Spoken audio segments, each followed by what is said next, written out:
The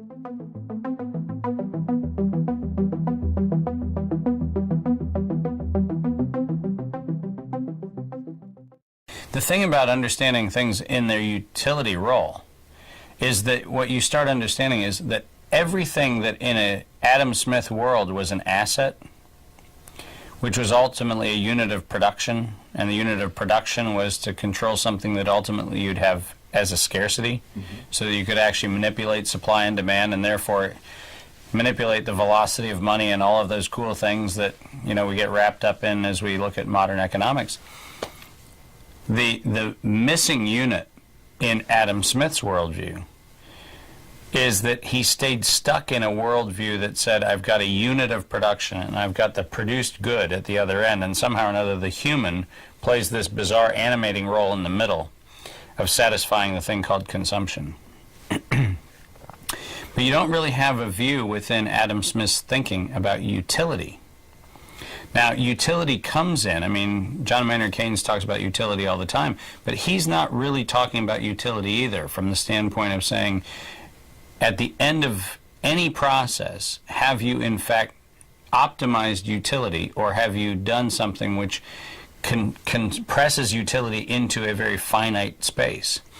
And I would suggest that one of the things that we can think about is that, like any other utility, and by utility now I'm talking about those things which we can assemble for taking knowledge and reducing it to some value in a context, that particular set of utilities is not measured by a scarcity product that comes out the other end, but it's measured by the degrees of optionality that are created, where the same unit of production can create knowledge, it can create product, it can create value, it can create all kinds of things in all kinds of different dimensions. And our goal is not a reductionist utility model that says this ore is going to turn into this steel, is going to turn into this car, that's the end of it. But rather says this ore, which can be used for a while as steel, which can be used for a while as a car, can then be used for a while as something else, and then for a while as something else. And we start building a system where we idealize not the single use, planned obsolescence, reductionist approach that says, no, it was a refrigerator. Its identity was a refrigerator. So when it stopped being a refrigerator, it's now the dump. No. When it stops being a refrigerator, the steel and the copper and the freon and everything else become options again to re-option into other things. And we just trap ourselves in this notion, and it is ridiculous when you stop and actually just say the words.